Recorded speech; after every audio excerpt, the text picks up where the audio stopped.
panel of the day, and we reserved this panel. Michele, how many times have we done this? 2, 3? Maybe 4.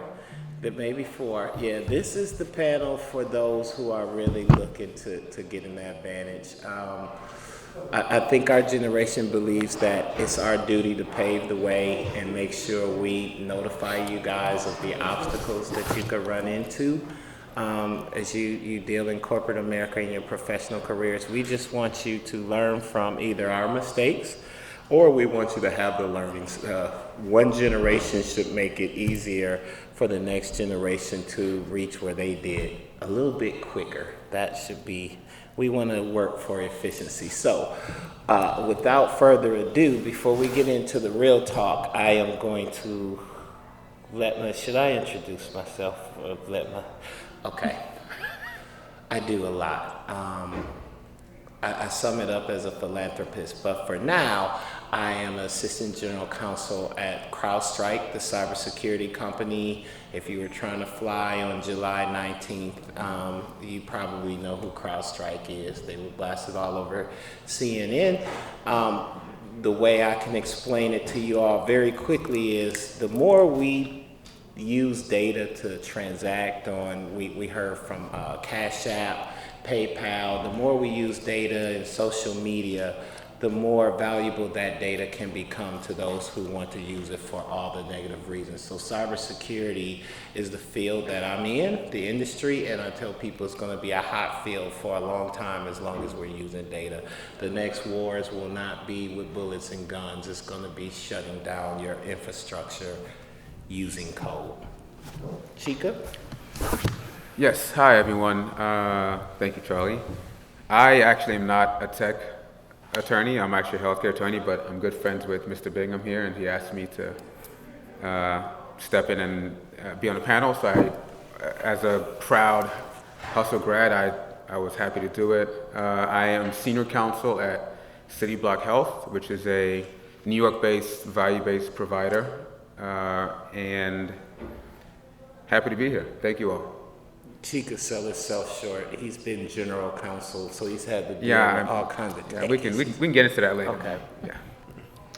Hi, my name is Michele Cober. I am Senior Director of Strategic Alliances at Verizon, which is public policy and government affairs role, but relies a lot on my legal background because at Verizon there's a lot of regulatory issues that come up before the FCC and other areas. So with the work that I do in policy, there's definitely a crossover from the legal field, the regulatory field. I hope you all are taking administrative law. I didn't.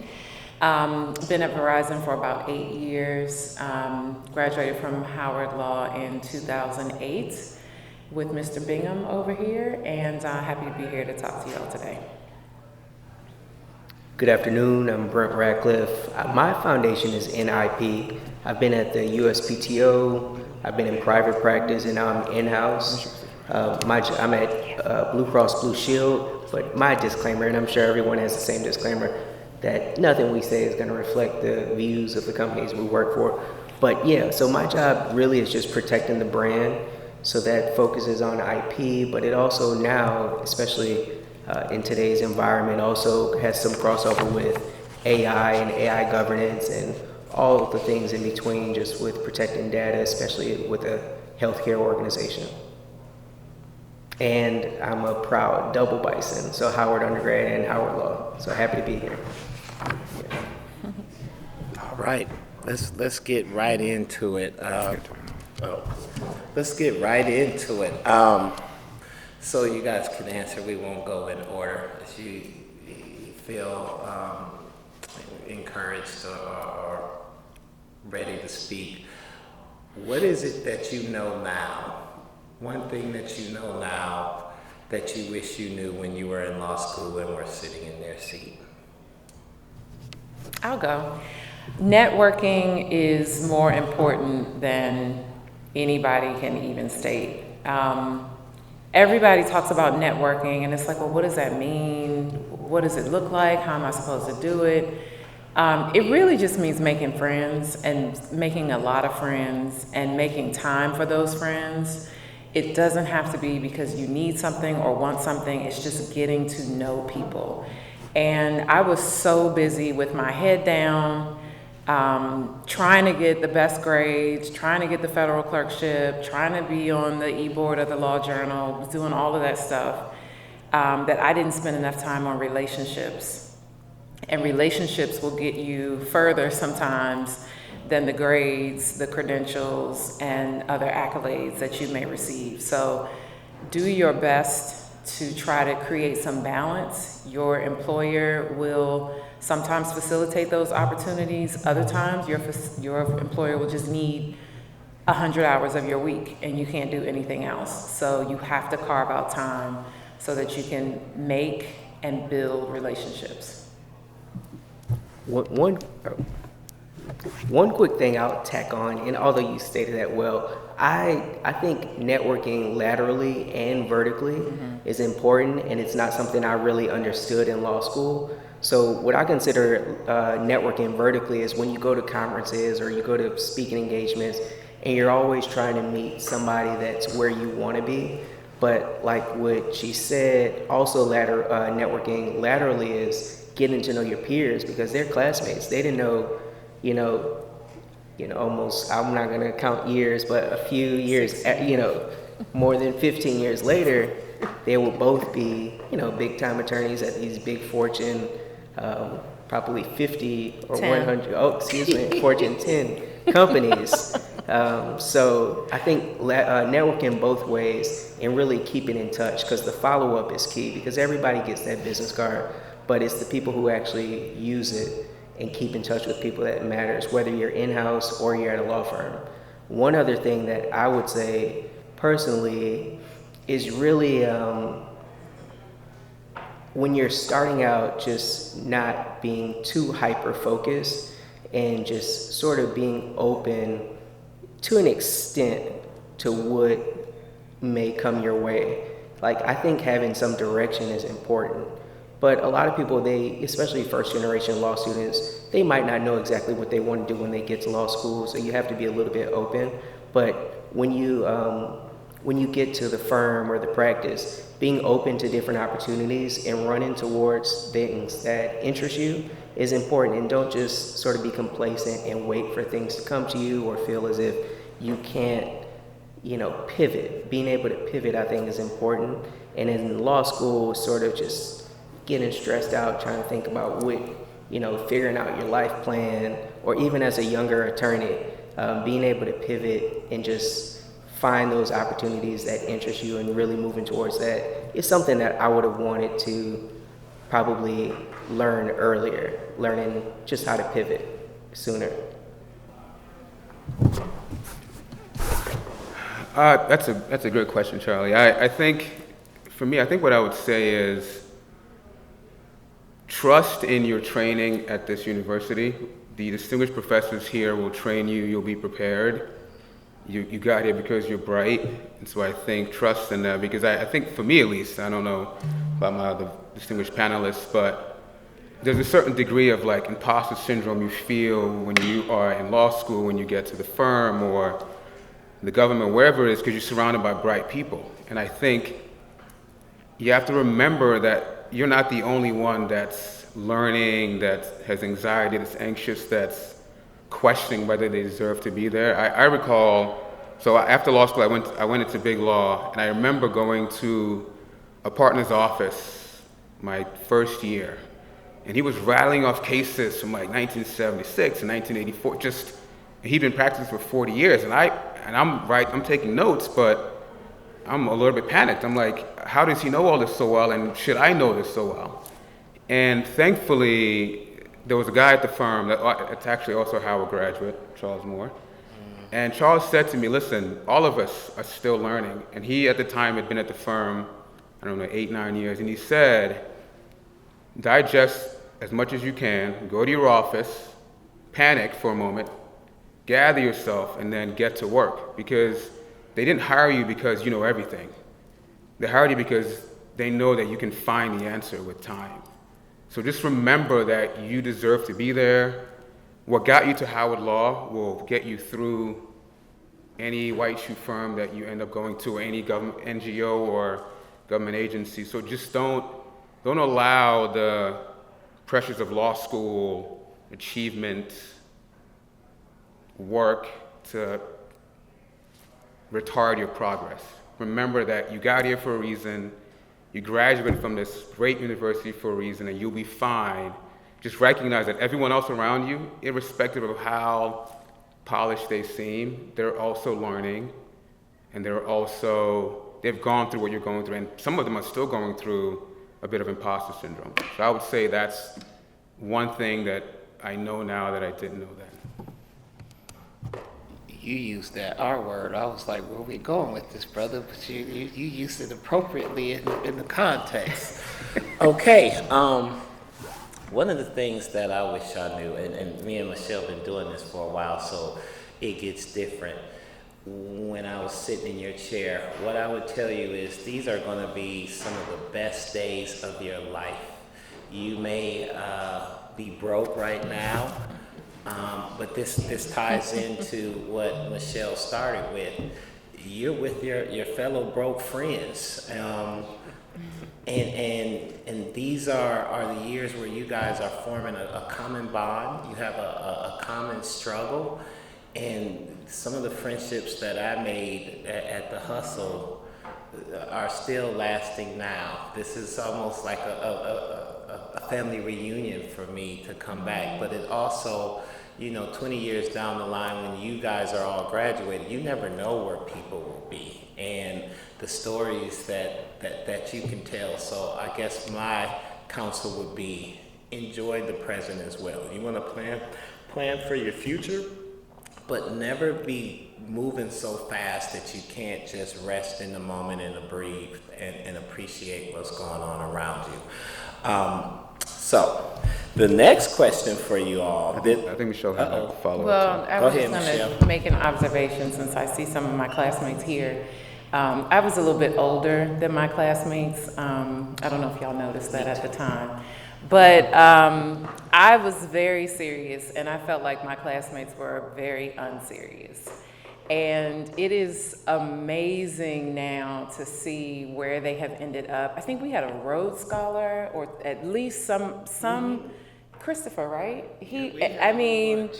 We had folks who have gone on to be amazing careers, and just also really, really good people who still reach back and help and mentor and are looking out for the next generation too. So your peers, even the ones who are like some of the goofiest, because I know there are some class clowns in the room,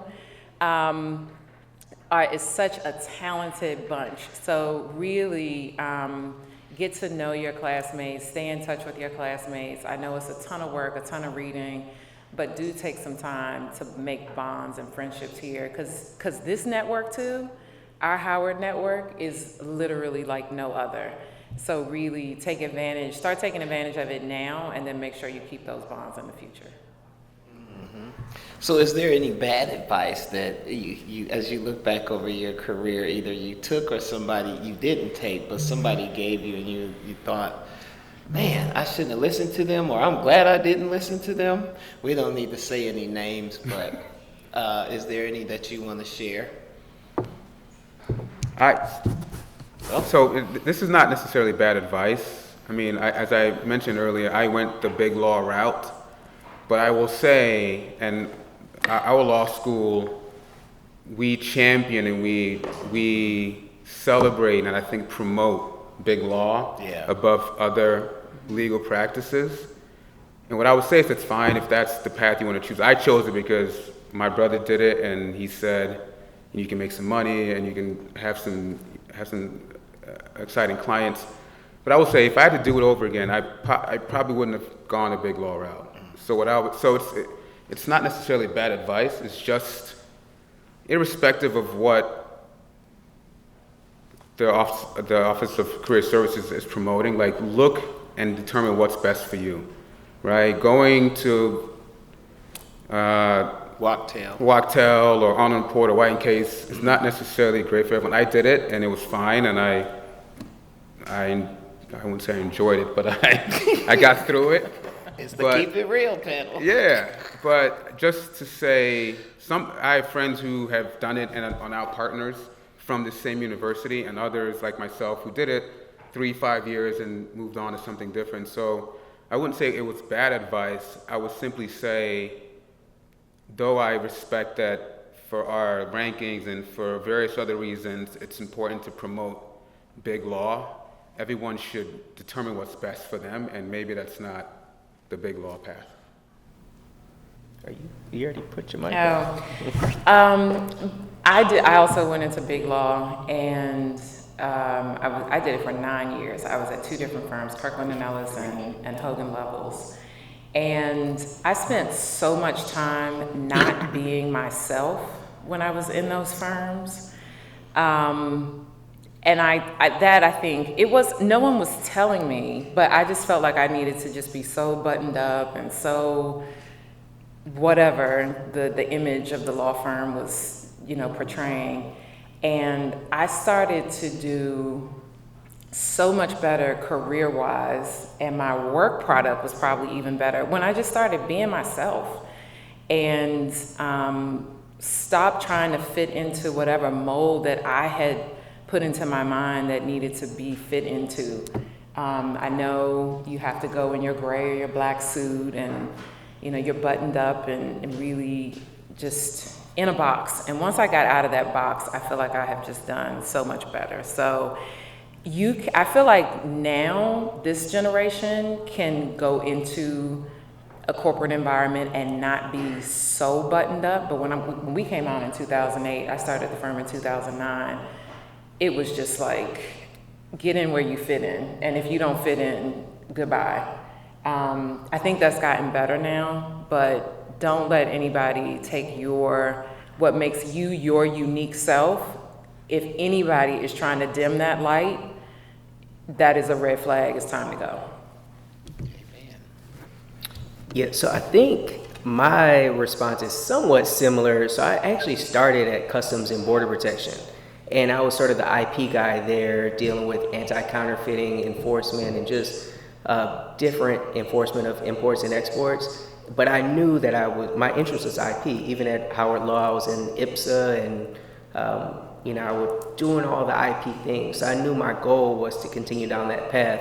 And after being there for some time, I wanted to move to a firm. And I remember talking to a guy, and he looked and said, you're at Customs, just, I think you probably should just stick with that, and, entry, countervailing duties, and just telling me to stay down that path. And I knew that was probably a possibility. I could have devoted myself to it, but I probably would have hated, my practice, and fizzled out fast. So that's when I pivoted. I had to figure out, I mentioned a moment ago about pivoting, but my pivot was moving from Customs to the trademark office to really make that story make sense. So it's like, okay, just to align with what my vision was for myself. So I think my advice is, have your vision and really be in tune with yourself so that people will give you advice. When you're a 1L, everybody has advice on how to do well. It's the same when you're studying for the bar. Everybody has advice, but it doesn't change as you continue to go up, the ladder. Everybody always has advice, but that's what works for them. So really being in tune with your vision and knowing what you want, how you want to see yourself in 10, 15, 20 years, or whatever that future might be for you, just sort of listening to, I think following your gut, really. Because for me, at least, my gut hasn't steered me wrong. So being able to pivot and listen to yourself is probably my advice. And just the bad advice is don't follow, someone else and let them shape your path. I would echo everything that everyone said here. My thought was, I remember when we were interviewing, we were told, just be open and say, you're open to either way, because it was hard in 2008, 2009 when the market crashed. We graduated. You're trying to get a job, and so as Michele said, you got to basically put on the mask. Yes, I'm Charles. Yes, whatever you want to call me if you're gonna pay a paycheck. one of the pieces of advice that I'm glad I didn't listen to was that, because I knew I wanted to do transactional work. I was on Journal with Michele, them, they were surprised. I don't know if y'all remember. I was sitting in the room with them, they was like, we got a meeting in here. I'm like, yeah, I got the invitation. I was a country bumpkin back then, but anyway. I remember thinking, why would I go into these interviews just for a job and lie and say, I'm okay with litigation or I'm open, and I knew I didn't want to do litigation. I'm like, I'm a social person. I like to negotiate. I want to negotiate contracts. I know what I want to do. So if you know what you want to do, I would say follow that. Some doors will close to you, but you know, you're going to be happier. As Michele said, once we got free from the law firm, I did the law firm too. I ain't gonna shout out their name, they ain't paid me. But I had every Jose Bank shirt that was made, and I still got them. And as she said, it was kind of like the unwritten rules. I knew better than to go up in there with my sneakers. Things have changed now, or my chains on. But once you get out of that environment, your work product actually gets better, because you're not spending. There's a whole research behind this. There's a book called Whistling Vivaldi, which talks about the mental tax that we have to face trying to disprove stereotypes. We're always in the back of our mind running this program that says, don't eat the chicken. Don't eat the watermelon in front of anybody. Pull your pants up. Articulate all of your words. Say what you know, and other people don't have to worry about that. But if you think about it as your brain as a computer, that's taking up processing space. They get to dedicate all their processing space to just doing their work. So once you're free, you actually will produce a better work product. Go ahead, Brent. I was just listening to that. I intentionally did not eat chicken. I was like captain of the bocce ball team. It's funny, but yeah, no, you're right. That was just taking up space. But you do those things to like eat culture, to blend, to fit in more so, more to speak. Yeah. Yeah, and another piece on that point. So I'm a mom, and when I was pregnant, I did not tell anybody at the firm until I was 6 months pregnant. That was at my first firm. And then when I lateraled to the other firm, they probably didn't know for 2 years that I had a child, because I didn't want any of the mom stereotypes, along with whatever else may have been on people's minds, to be associated with me. So it was just a lot of, you know, just keeping a lot of hidden information, and it just takes up so much time and energy. I'll just close with this, Bingham, unless there's more on this particular question. Though the four of us, it sounds like, didn't have the best experiences in big law, I want to stress to the group great. that what we're saying is we're not saying don't try big law. We're simply saying, at least I think what I've heard from the panel is, follow what you want to do, and don't, at least for me, don't allow the fact that that's the sort of sought after position. Don't let that guide what you choose, because in some ways that's what I did. So simply saying, because again, as I said when I answered the question earlier, I have several good friends from this law school that are partners at many firms, and they are deliriously happy. And so just pursue, to Charlie's point, to Michele's point, find what it is that you want to do, and don't allow sort of imposter syndrome or the focus on something to dictate your career path. Yeah, and I'll just add to that, I definitely don't want to give the impression of not going to law firms. It was absolutely the best training that I could have gotten after coming out of Howard and coming off of my clerkship. I was a litigator, and litigating. Y'all okay? Yeah, we tried to figure out the deliriously happy people. Oh. At the firm. As a litigator, litigating like cases that are on the front of the Wall Street Journal, New York Times, biggest law firms in the world, like that is experience that you really cannot get anywhere other than in big law. And some of the relationships that I made there are very important relationships to this day. And when you have those names on your resume, it literally automatically sort of writes you a ticket because you've already gotten validated from the biggest law firms in the world. So I think that's another part of the reason why Howard is emphasizes that track too, because it really creates, you are building such a reputation and such a formidable force behind your name that it just can really take you anywhere in your career. Well, let's sit here. I had another question, but let's sit here since we on big law.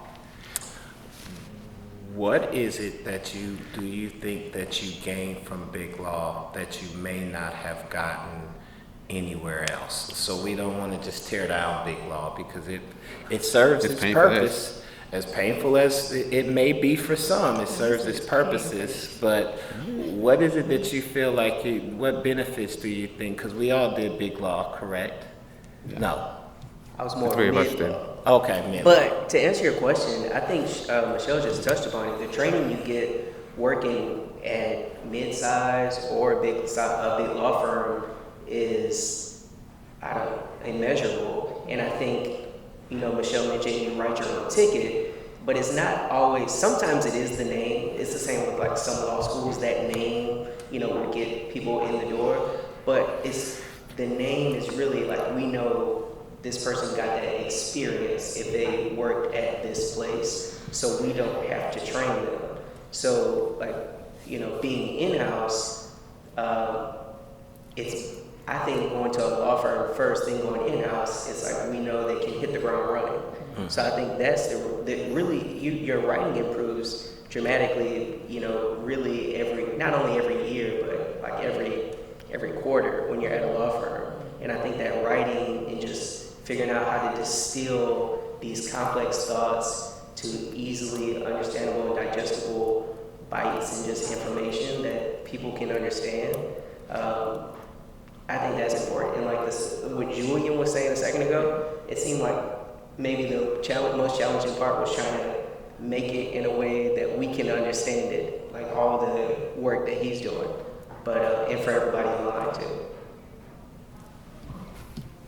I ain't gonna rush y'all. I actually was just going to say exactly what Michele said a moment ago, which is, for me, big law was most valuable for the name on the resume. I mean, it was great work. My panelists pointed out that you are trained, you do, as a junior associate, you will research and write endlessly. And so it'll train you. In the moment, it may seem taxing, but it will train you. And so that is one reason to do it, is that you get real world litigation transactional experience, and it's under fire, right? We need this in 2 days, and what we're asking for would take the average person a week, but we need it in 2 days, and you got to get it done. So it will train you.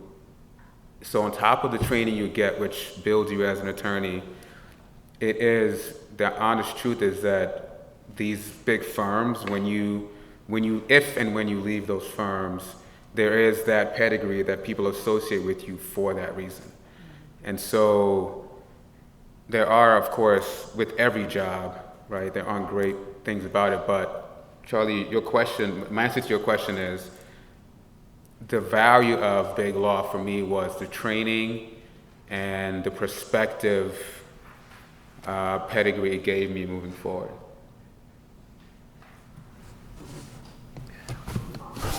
My colleague kind of already know where I'm going. I try to be polite. Michele didn't push her button though. I think if you could manufacture the fear that, speaking for me and y'all can amen, the fear that I felt that if I missed a comma or a period, how it would influence the rest of my career and how I would be talked about. And couple that, stack that on top of the time pressure that you have, as Chika said. No one has educated you fully about this. You had a meeting and a call with the partner, but he's talking way up there and using a bunch of acronyms. You have to educate yourself and get the work done, which would take a normally smart person 2 weeks, you got to get it done in 3 days. Couple that on top of your physical health, like, now the pressure's on. I ain't got time to shower. Who's showering? Like, I'm not claiming that. I'm not claiming that one. don't amen that. No. Who got time to eat? Like, I don't have time to I cook or had do plenty anything. of time to eat. The Oh, firm will feed she's you. good. The Look, firm will we feed talk you. about my experience. The pressure there, and then you have to understand it. I don't think you could get that anywhere else. We could put a lot of pressure on ourselves, and I put pressure on myself, but to some extent that unfair pressure forces you to come out of there a diamond. Now I can look at a resume and see commas and periods out of place, and I'm probably the same judgy person that they were afraid of. Right, but we knew that it would go around the office. Oh, Michele can't write because she, Oh, my goodness, and certain people, then you're not getting, because in 2008, 2009, when we came out, there was a shrink of like transactional corporate work, and they were only reserving that for kind of like the golden boys who they wanted to push in the firm. So you weren't just going to do good work and continue to get good work. Not only did it teach me how to do a good job, but it also taught me how to hustle. Because I had to knock on doors to okay, corporate partners, y'all saving all y'all work for this person. I still have my billable hours. I'm gonna go over here to the government contractors, and y'all got some work I could do for you. I'm a good writer. IP, you had to hustle during that era, and so there's a lot of good things that you can get from it. But if I could have went straight in-house and started learning, I absolutely would have. All right. Any obstacles that you faced in your career getting here now that you would like to share with the younger generation so they don't face them? Well, I don't know if stating them will take them away. I think they might still face them, unfortunately, but you do have people who will make assumptions because you went to Howard. And sometimes they'll be unapologetic about it, which is probably a very clear signal to you that wherever you are, you need to be trying to go somewhere else. I did mention earlier, but I'm an adjunct professor here. I teach corporate counsel externship every fall, and have heard a lot of stories just about, not my own stories, but things that happen in the workplace. And it's great. Being a lawyer is amazing. It's been a fantastic career, but there are just some things that, just in work world, people be peopling, basically. And you don't know whether it's because you went to Howard, you don't know whether it's because of some other assumption they're making about you, but that is why, going back to my answer to the first question, the network is so important, because you need to come back to your brothers and sisters and cousins and aunties and everybody else for that gut check, because yes, sometimes you were wrong. Sometimes that period was nowhere near the end of that sentence. Or sometimes you did say something or respond in a way that just wasn't the answer to the question, and then you got offended when somebody told you that's actually not what I asked you. But other times, you may have done everything the way that it was supposed to be done, and somebody was having a bad day, or they're just rude, or they're not a good colleague. And so that's when you got to take it back to your folks and say, look, this is what was happening today, and tell me, am I crazy? Or, what would you say? So start building that now, because those people will get you through sometimes when just not even law firm, in-house, government, wherever, work is challenging. And so you need to make sure you have those relationships and people who will check you when you're wrong, but then will also build you up when you've had an issue and you need some help.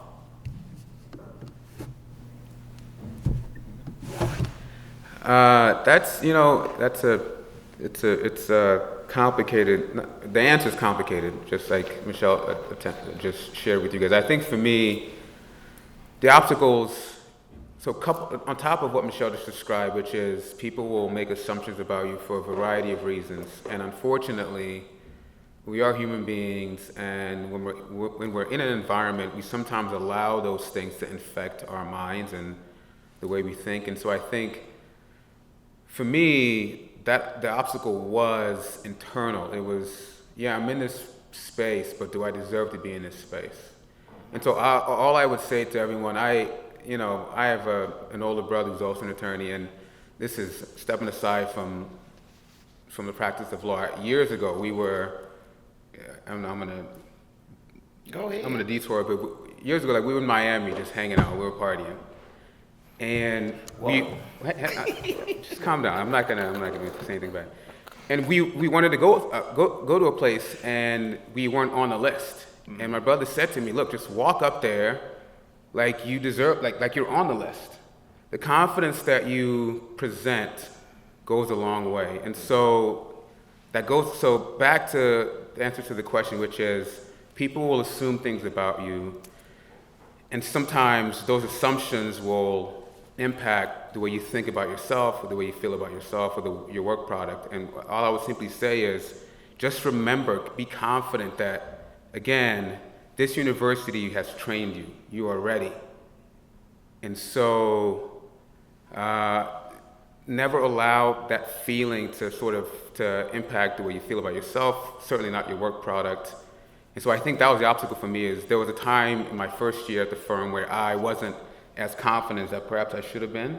Mm-hmm. And many years later, I realized that it wasn't necessary to go through that anxiety, because everyone else around me was still learning just like I was. So my obstacle was internal. It was confidence and feeling like I deserved to be in that space.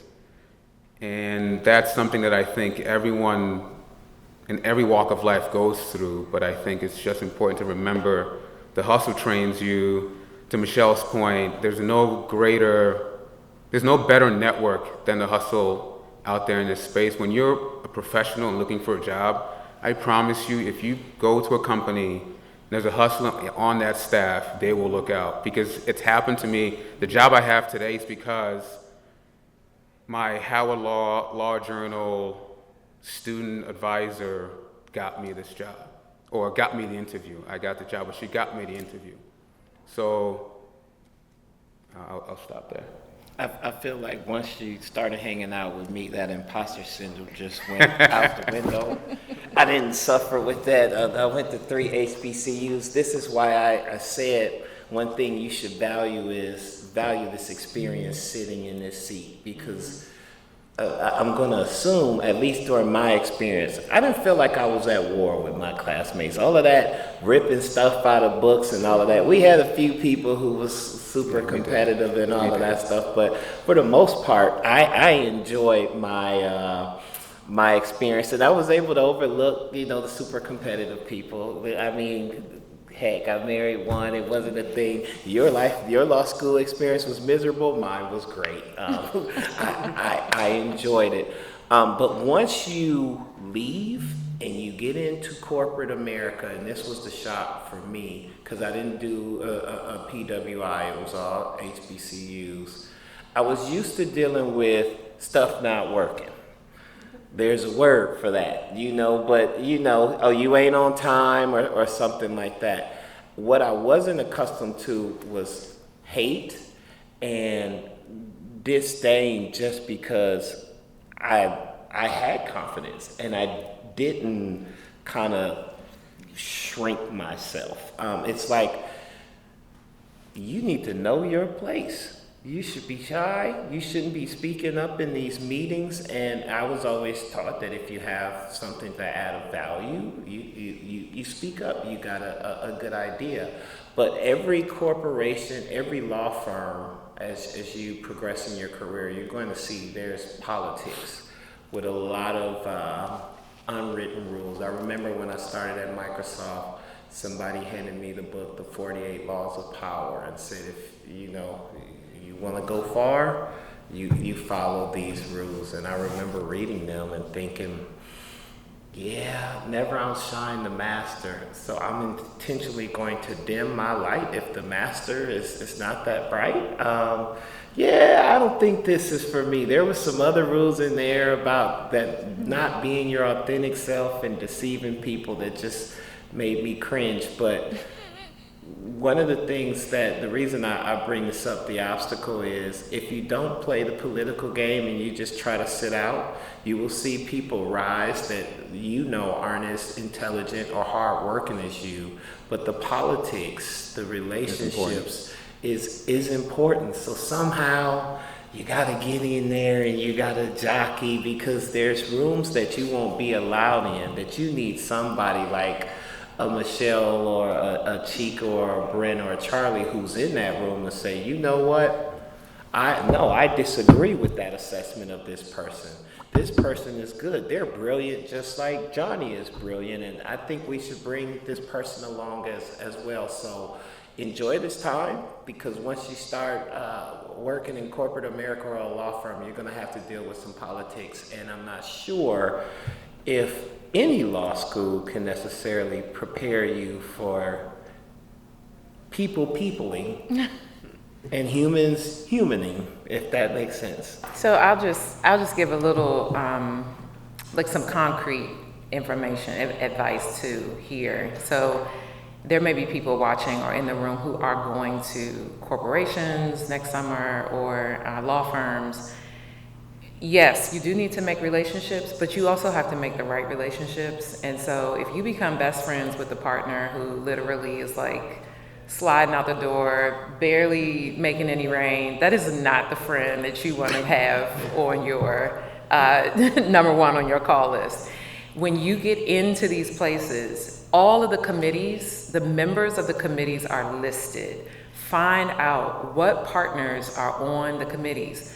Those are the first friends you want to make. And then you also need to rank the committees. The associates committee, the chair of the associates committee probably isn't as important as the chair of the firm management committee. Like those are the ones. So find out what the committees are. Find out who's on the committee. I was the first person in my family to go to college and the first one to ever work in corporate America. So I just walked in literally like, hey, what's up, y'all? I didn't know who I needed to be meeting. And so, yes, meet people, be friendly, but have a strategic and targeted list because those are the people who you want to make friends with and those are the people who you want to work for. They are the ones who need to become your validators and your cheerleaders because they are the ones that everybody else is answering to. So if they're like, oh, Charlie is amazing, Charlie could have just like been okay, but Charlie has the right friends. Mm-hmm. So go in and make the right friends. Sorry, that was my little soapbox. No, I think we just need to let that sit for a minute. I wrote a book, How to Bet on Yourself and Live a Purpose-Filled Life on Purpose. But you just dropped a gem about ranking the committees and seeing who on the committees. I'm going to give y'all time to take notes on that. I didn't even know that one, but that's some good game right there because the management, there's a big difference. Being on the DEI committee, as you can see now, ain't as important as the management committee. You need a friend on that management committee. So that was... Yeah, absolutely. Yeah, that's good game. Y'all ready for the Brent? Y'all got anything on that or? No, let's keep moving. All right, we're gonna keep moving. What does it mean to you all to when someone says pay it forward? What do you think paying it forward is? You know, I think I remember actually in law school. I remember I apologize, but I don't remember the actual speaker, but they said something to me that I think is absolutely true, and if anyone says it isn't, they're just not being honest, which is everyone in here is brilliant. Like, you're here for a reason, as I said before, and so your work alone, your work product, like in the merit-based world, it's enough. It should be enough. But the reality is, going back to Michele's point about networking, is that no one in here, and if they say they did it on their own, I will challenge that person. None of us gets to where we are without someone giving you an opportunity. And so, having been the recipient of an opportunity in my life, it's the burden. Burden is the wrong word. The privilege, the onus is on me to pay that forward, right? And so I just can't stress enough that pay it forward. I know it's a buzzword, buzz phrase these days, but it's important that going back to the point about Michele's point about the hustle being an incredible network. All of us that are working are waiting for you to come to reach out to us so we can pay it forward. And so that is, having, again, been the beneficiary of someone helping me in my career, I have done it already, and I stress, it's like, in a world of filings and deadlines and contract negotiations and business meetings, there's very little that's more rewarding than having someone that you know is bright, that you know is talented, and in particular, if they are a hustler, come to you and say, can you help? And you help them, and they text, call, email you a year, 2 or 3 later and say, here's where I am. I can't express how rewarding that is and how much better I feel about that than when I close a contract for a bunch of money. So what it means to me is I've benefited from it, and it is my obligation to make sure that people that come behind me, in particular if they are from this great university, get the benefit of me paying it forward to them. So that's what it means to me. Yeah, for me, I agree. It's making time, intentionally making time to make yourself available to just provide insights, opportunities, or just any type of help or assistance to those who are coming behind you.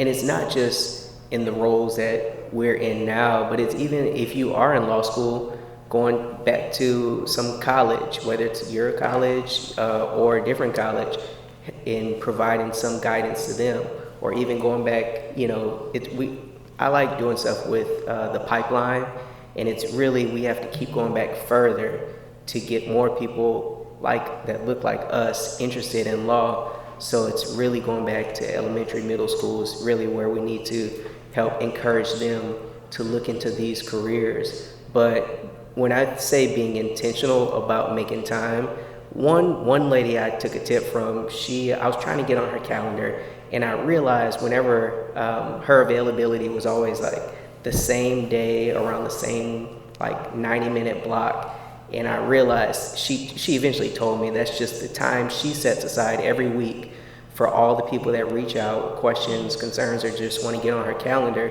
She made it she's intentional about it. So I did do the same thing where I have an hour block that I set aside, and if there's nobody to talk to that day, I can either keep doing work or I might do some networking on my own. But paying it forward for me is just making yourself available and being intentional about it, and just thinking about the things that you appreciated from those that helped you, and trying to do that for others, and also remembering the things you didn't appreciate when you might have emailed people and they never responded, or you had to follow up 10 times, but trying to not do those things.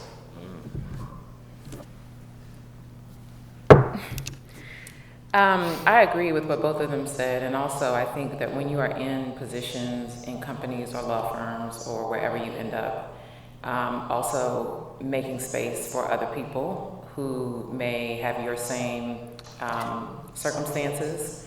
I have, and also keeping an open mind to people who may not be similar to you, but are very talented. I'm a very extroverted person, as you may be able to tell, and I tend to lean towards other extroverted people. But my intern last summer, I said, let me intentionally think a little bit differently. And my intern was so quiet and so introverted. And I learned so much from her because sometimes you do need to be quiet. And she learned a ton from me, like just being a little more animated and outgoing, and when you're talking to an audience, to be able to grab people. So we learned a lot from each other. And I say when you get in a seat where you can do something for somebody else, make sure that you do it. That's it. Yeah, do it. Do whatever you can do. Charlie, you do a lot. You do a ton. Now, I'll tell you about Charlie. Charlie is paying it forward by doing this kind of summit, putting this whole thing together with the team, year after year, and then coming out and making sure that companies and law firms write checks. So we know we get an email from Charlie every year, and he wants to make sure that he is paying it forward to Howard Law by bringing substantive content, career advice, everything back to the school. So round of applause for Charlie, paying it forward. Don't applaud me. I am not awesome. I tell people only by the grace of God I am what I am. In paying it forward, I agree with you all. You know where I stand. I think it's a privilege. And as Chika said, we do a lot of important stuff that in our professional world we could get accomplishments for, but it's nothing better than like a human being coming back and like I helped you start you on your way. Like I still have my people, as you said, we don't make it on our own. I have my people, shout out to Vita Richardson of the ACC, who I remember put me on, gave me a chance, bought me my first interview suit. I probably wouldn't have got an interview without the suit that she gave me. I was a country bumpkin. So I feel like it's a privilege that we all have, but you have to be mindful of the space where Chika said, someone did something for me. And Michele, you and I, we've talked about this on panels. There's this saying that I learned, one of these unwritten rules, but you learn it in politics: all skin folk ain't kinfolk. And some times your biggest ally will be someone who does not look like you. I wish Maddie was still here, who was on one of the earlier panels. She was one of my biggest allies at Microsoft. But some people are takers. They will take. They'll send you, some people have no shame cold messaging you on LinkedIn trying to get a job because they see you know somebody who worked there or you work there. And they never do things for other people. But the people who do think about others, we have pride. We don't want to reach out and ask people for help. And it's people out here who are shameless about when it's something on the line, they're going to go get it. So that's the balance. You want to pay it forward, but you want to find and invest in people where, you know, it may not be your return on investment, but there's going to be a return because they're going to be mindful. Someone helped them out, and I'm going to go help someone else out. And you can hear these, you can understand who's who in the speeches. I had a mentor who taught me, when people cold call you because you only have so much time, and I like Brent, what you learned, the managing the time, you ask them, well, what do you do to help others? And if they struggle with that or take a while to get back, it's like your cousin asking you for a loan that they swear they're gonna pay you back, and then you say, well, give me a business plan. It's gonna tell you about how you're gonna pay me back. It's going to tell you all you need to know about that person asking you to loan them money, and it's kind of like that. Any pieces of career advice that you guys, any jewels you want to drop, that you want to share with them that you learned that you think would be beneficial for the audience? Yeah, I guess I'll go quickly. I think just remembering that wherever you are, the bar is small, right? So even if you're in a position that you don't love, if you're in a position that you do love, just work hard, produce the best work product that you can, keeping in mind that the bar in that city, in that state is small. So when you leave that place and you go somewhere else, there will be people that say, oh yeah, I worked with her, or I worked across the table from him, or I heard. And so you want that reputation to be stellar at all times. So we're not always going to love the jobs we have. I think as a professional, and the advice that I would give is, particularly if you love your job, in theory, you're going to work hard, you're going to do the best you can, you're going to be a great in the room, but it's what will separate you is in those positions, in those times when it's not the best for you, you've decided, is continuing to do, as you of course look for something else, continuing to do good work, because it is vitally important to guard your reputation as an attorney in the bar. Wherever you are, whatever jurisdiction, it's smaller than you think, and what you do at job 1 will follow you to job 5. Also, it's not just in the jobs, it's when you're here and interviewing. So I interviewed with a firm while I was 2L summer. I ended up not going to that firm, but they extended me an offer, and I was very gracious and responsive. Please respond to the emails that you get from the firms. Even if it's just, I'm still checking on that, thank you. Like, don't ghost the firms. That's a whole different conversation. But I handled it graciously and ended up going to a different firm. 5 years later, I was sitting in that same partner's office interviewing with him again. So it is a revolving door. Everybody knows each other. If you have a bad reputation, it will follow you around, and people will embellish and enhance it, so it'll be even worse than the actual behavior that they're talking about, because again, people be peopling. So start caring for your reputation now. Be known as the one that is responsive, professional, early, because on time is late. All of those things that you think you don't have to start paying attention to until you graduate, no, it starts now. I would say run towards chaos in the sense of work. So you have your job, and you're not gonna, in my opinion, you're not gonna continue to elevate if you're just doing your job well. Like for instance, in-house they have projects will arise, people will have ideas, but nobody will want to take ownership of the idea. And running towards that and taking ownership gives you that opportunity to continue to grow your skills, but also to continue to develop and make those relationships. When you're at a firm, sometimes there's a big project, and if it's a litigation, a matter you might be working on, you're dividing it up depending on the matter, and who's going to take the more challenging and complex ideas and research. So in my experience, running towards the chaos and trying to take ownership of those, take those opportunities helps you to continue to develop your personal brand, and it also lets people you work with know, like, okay, yeah, I do like working with them, and you become sort of their go-to person. I think they're an expert in this. Let me, reach out to Brent, or let me reach out to Michele. I know she does that. So I think just taking advantage of those opportunities, don't let it, just don't take the easy route. I'm going to agree and kind of try to bring all three of these together. It costs you $0.00 to be kind. Mm-hmm.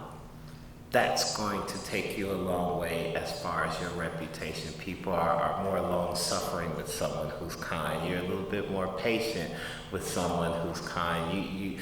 You will think twice before you spread a negative rumor about someone who's kind, because ultimately people who are kind in a very tough industry, they get a reputation for being kind, and they gain followers.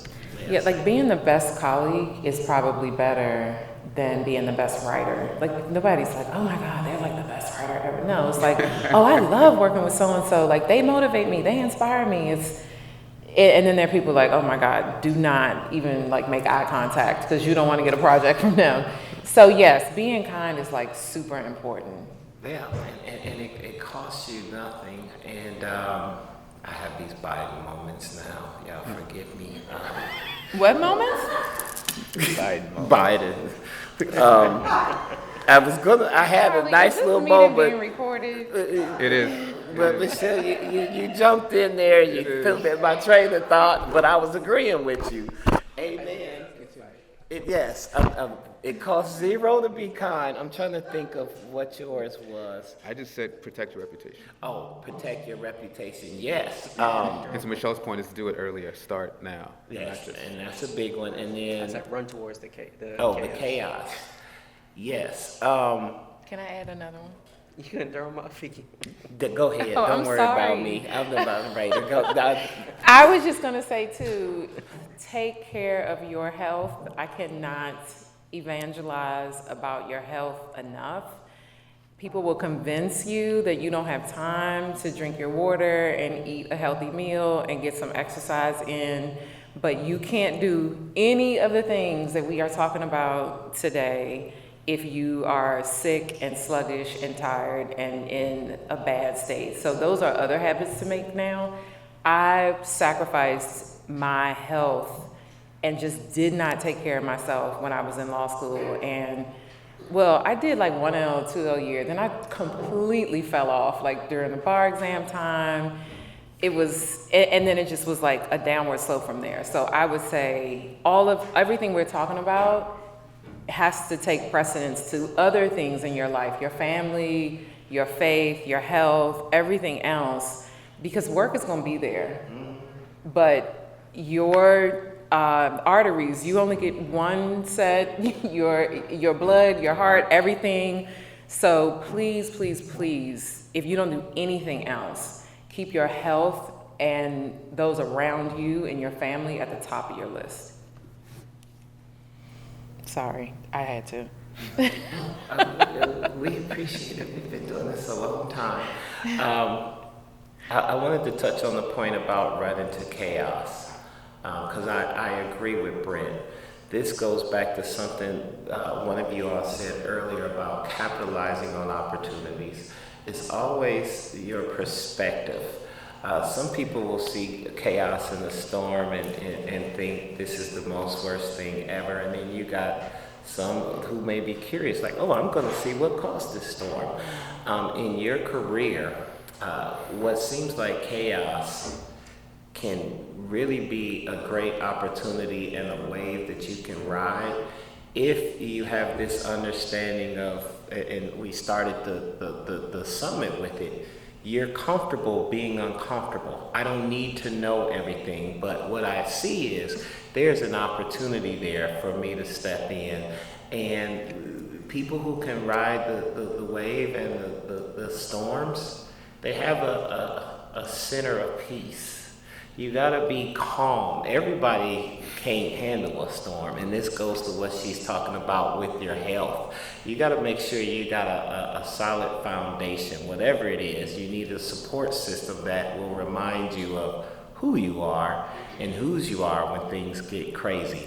But if you can see things are crazy and still be the grounded one in the room and figure out, well, because we do this all the time. You get on a business call. There wasn't necessarily an agenda, but you kind of hear an objective of what they're trying to do, and this side, the engineer side is talking, the compliance side is talking, the other side is talking, everybody's talking, and you as the lawyer have to listen with a keen ear and say, well, sounds like we're trying to do this. Is this our next action item? Do you guys agree that this is going to take us a step further? And then everybody's like, yeah, that was a great call. And you know what? Charlie's remembered as the one as herding the cats and making sense out of the chaos. But you need that grounding and that support system, and that's why being kind, making sure you keep up with your family and your peers is going to be key, because this will be your support system. When I got something going on, I can hit Chika up. Chika can hit me up as well and say, yeah, man, you tripping. Bro, you tripping, do this, do that, or no, here's how you might want to do it, because Chika's more politically astute than myself. I'm not sure I agree with that. Some people like him more than me, that's fine. Chika can give me some tips, like, Chika, how do I go in and work a room? And we also have people above us who will serve as a mentor that we can call and do that. So on the chaos part, I agree, 100%. but you don't want to run the chaos if you're going to be anxious and you're not rooted or grounded or unsettled, because that's just going to tear up your health. Yeah, and not all chaos is good chaos. You don't run to every opportunity. Just, it has to be sort of measured, you think about it, make sure it's aligned. But there will be times where you take on some projects, and you may work on it for some time, and for whatever reason, just the business team may decide not to go down that path. And it doesn't mean it was just a wasted opportunity. You still spent that time developing your skills and building those relationships. So again, I think Charlie made a good point. It is about your perspective when you're taking on those opportunities. All right, I'm checking. All right. Any questions from the audience? I want to make sure I leave some time for y'all to ask some questions before I go into any other ones. This is a gold knocker. We talked about capitalizing on opportunities. Ask your real questions. It's not really a question, it's more of a comment. One thing I really liked about this forum is that it's all HBCUs. I'm a Howard grad, but I just want to reassure the students on the call, if they're not from Howard, they're still like part of the HBCU and still reach out. That's all. Yeah, we're inclusive here. They getting the money. If you went to Southern or North Carolina, I read a list of names. I haven't met you students yet, but if you ever see me somewhere, please feel free to stop me and be like, hey, I remember you from the Tech Summit. I got some money. Thank you. And I'm going to treat you as if you went to Howard, because from that point on, you like one of my babies, one of my little sheeps. We locked in for life. But this advice applies to everybody. We just happen to be, hustle biased. My dad was an adjunct professor at Southern's Law Center. That's like our I'm from New Orleans. That's the family school. So do have some love for Southern. But you got Jackson State. We got represented. Jackson State. Yeah, we represent. Yeah. All right. Stand up, say your name and your school. You know how they teach us. Kim Hooks. I am Section 3 on 3.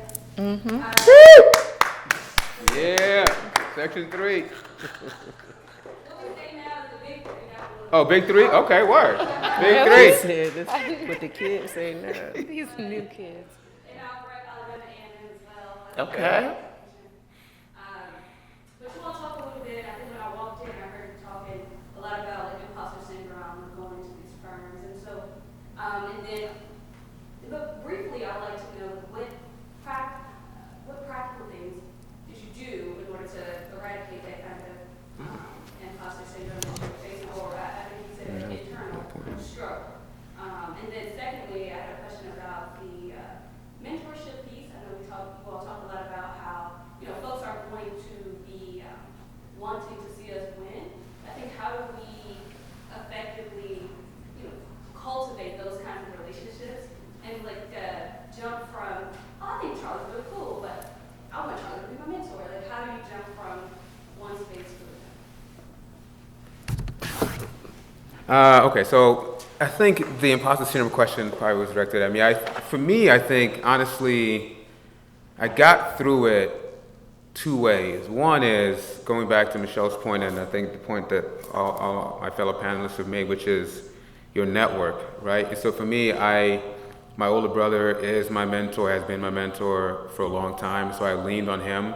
I was just fortunate that he's also an attorney, and so he was able to sort of reinforce. I never lacked confidence, there were moments where I wavered. And so being able to reach out to people in your network, family, friends, to discuss, express what you're dealing with, those people that love you will always reinforce you. So I think that's one part of it is you can't, it's impossible to just write the perfect memo or brief a number of times and get there. That will help. And so that's the second part of what I was going to say is how I got through it is part one, lean on, describe, discuss what you're dealing with loved ones, friends, Charlie's point earlier, allies at the firm, whether they be like us or otherwise.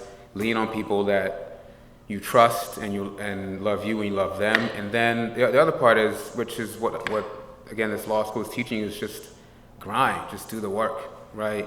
Understand that I forget, like I think Barack Obama said it one time. It's like people, in the end, honestly, when you get into the world and get into the corporate America, like just get it done.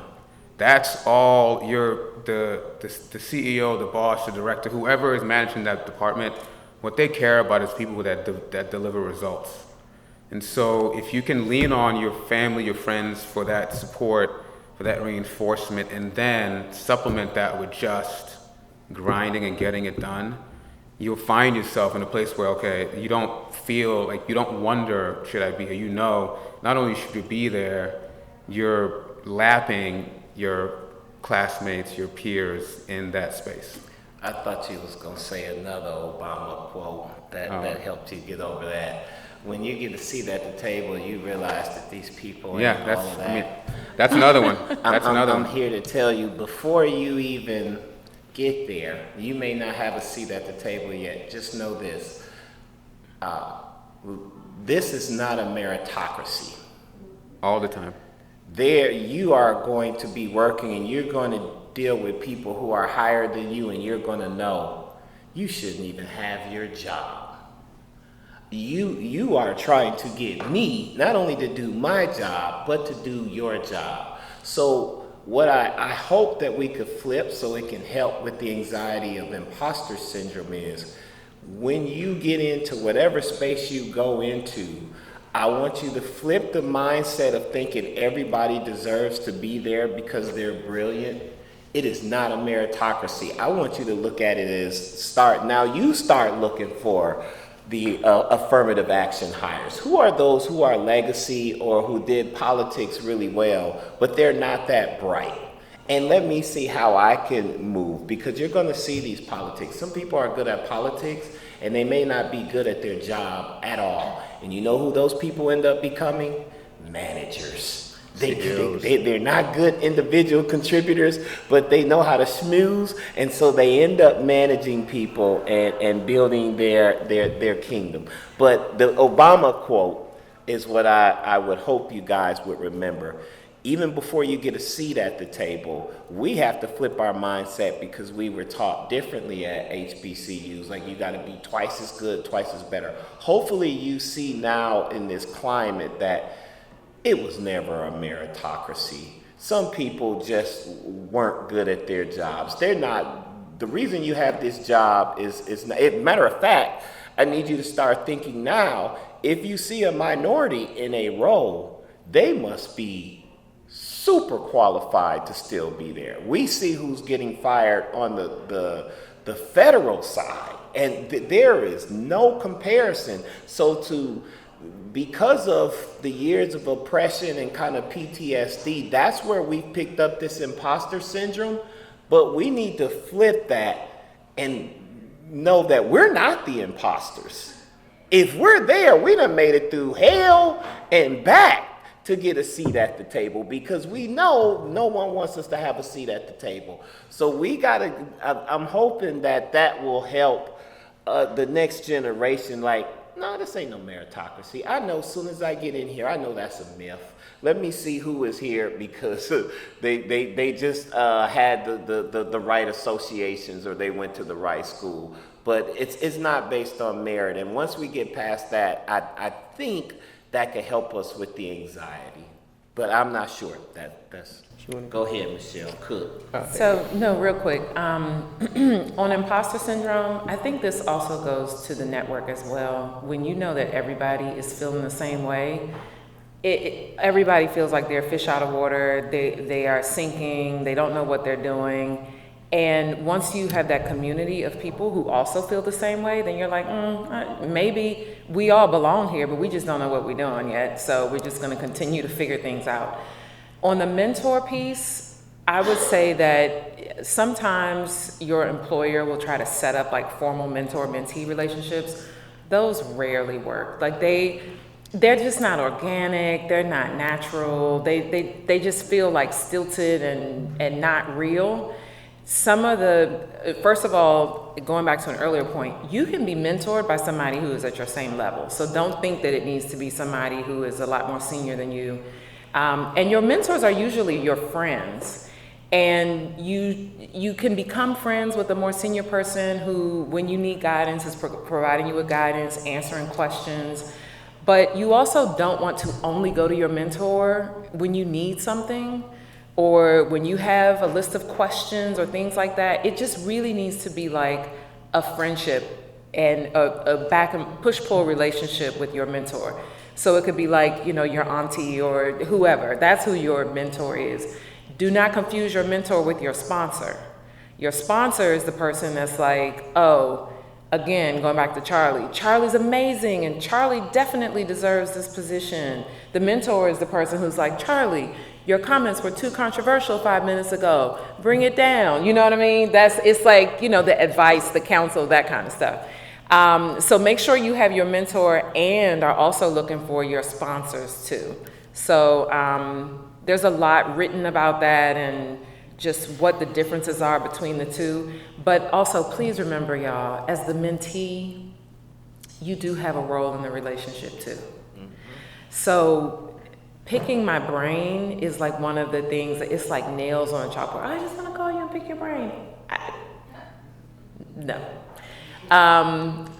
We can chat, but I don't want to feel like I'm being interrogated by somebody about just like what to do, your path is quiet as it's kept. It's already written, but your path, we can help you along. We can encourage you. We can help you get there, but have your ideas of where you want to go, what you want to do. And then that'll also loop back to the imposter syndrome, because you'll be where you're supposed to be. You're never going to feel like you're out of place, because look, I know where I am. I know where I'm supposed to be, and nobody's going to tell me I'm not supposed to be here. So it's all just kind of a full circle of things. It's a lot. We could probably talk for forever about this stuff, and that's why y'all should connect with us on LinkedIn, keep in touch, and maybe we'll do the brain picking on the first call, and then after that we can, have more substantive conversations. Feed me, I ain't no cheap date. You want to pick Charlie's brain? He needs a meal. He needs food. The one thing I was going to touch on, and I think you, Michele, you finished kind of saying this, but when you're thinking about imposter syndrome and you're kind of looking at everybody else and comparing yourself to that, I think it's important also just to realize that and remember you are where you are supposed to be. You're there for a reason, and it doesn't even matter to some extent why everybody else is there. You might be a 1L in law school, you might be studying for the bar exam, because you may have some of those feelings at that point. You may be somewhere down the journey, a VP or a general counsel, but you are in your place. And I think reminding yourself and being that advocate and that friend to be able to remind them of the same thing. One of my friends, he has this thing where he talks about checking the receipts, where going back to that, at the end of the year or the beginning of the year, people write their resolutions. I like to also write accomplishments, because you look back and you remember all the things you did. And my friend, he calls that checking your receipts. So when you have these moments, you go back and you can flip through all your accomplishments and remind yourself you're where you're supposed to be. And if you ever have those moments of doubt, that will hopefully help to bring you back to where you need to be. If not, hopefully you have that good friend group to do the same. On the mentor piece, I agree that the mentee does have a large responsibility in that relationship, because the four of us have said, we're excited, we really enjoy having the opportunity to pay it forward, but it is the mentee's job to really nurture that relationship. And, even in my own experience, I'm in the IP end of court in Atlanta. And so I see the same people every month. And I remember there was this guy that would go to those meetings, and it was like, I was trying to get a lunch with him at some point, but he was like, Brent, you haven't hit me up in a while. In my mind, I was like, well, I've sent you about 4 or 5 emails, but he's like, keep trying, but it is as the mentee. In that experience, I was the mentee, and I realized, it is my job to continue, not to my detriment, but to continue to try to nurture that relationship and try to find that time. And what Michele said, make it more conversational too. Don't always come just with maybe don't be as direct when you have your 5 to 10 questions, or, have an agenda, but also check on them as an individual too. One other thing too, I think there's just too much pressure put on having a mentor. You may not even need a mentor all the time. There were times where I didn't have one, and I was okay. You have friends, probably. Yeah, preach. You went out there by yourself. I would just say you, and it may not be you may be someone on a case with you or on a project with you. They may be mentoring you just for a temporary amount of time, and you've never been oh, hey, can you be my mentor? Yes or no? It just kind of happens. So don't put too much pressure on yourself to have an official mentor. I know we love reading the stories of how Oprah is Ava DuVernay's mentor, and they're the most successful people in the world, and it was because they had amazing mentors. You can have an amazing career and an amazing trajectory without having any official mentors. Any official mentors, affiliations, any of that. I would add, this goes back to the point of being kind. These relationships, all your relationships should be organic. The ones that are created organically are going to last long. And as far as a mentor, we're using this term, but this should just be another human being that you're seeking to add value into, and they will add value into you. Remember, we talk about these givers and takers in life. Takers are looking for a mentor. I need to pick your brain. This is what I'm going to take out. They're not considering, how can I bless this person? And I cannot tell you all of my quote-unquote mentors, which I like to call them OGs, I reverse mentor, and they call me their mentor. It's only because you can teach someone something about you, or you can add value to their life, and they can add value to your life no matter how old. One way is go out here preaching to the older generation, older than our generation. I can help you with AI. You should use AI, ChatGPT. It'll help you with this, your bills, your budgeting, this or that. That's a way that you're adding value. And then they may want to take you under their wing and show you something, because guess what? If they're the old head in their group that has a mentor, a mentee that has taught them how to use AI and ChatGPT, and they're more efficient with their time, guess what? Every time they tell one of their peers, they're going to have to mention, I learned this from my mentee. And again, being kind, that's how it just grows, and it comes back to you tenfold. We usually do talk a little bit more extensively about the difference between a mentor and a sponsor. We are getting ready to wrap. If you guys feel it's pressing, you can always grab us and talk around. We're gonna stick around for a little bit. It's the end of the day. But you can always connect with us, and we can talk more about why that's so important. I think in a firm, it's almost critical. If you want to survive more than 3-4 years, you almost need a sponsor. I just would, before Charlie closes, I just would, again, going back to everything everyone has said here, I welcome any and all of you guys to reach out to us. Michele mentioned LinkedIn, here in person, LinkedIn. However, again, the point I made, Charlie seconded. All the work we do, the deals we close, the settlements we reach, for me at least, none of it, all of it pales in comparison to like helping a student get to where they want to get, knowing that I was there one day. So we are here, to Charlie's point, we'll hang around for a bit, open to talk, and thank you all for being here.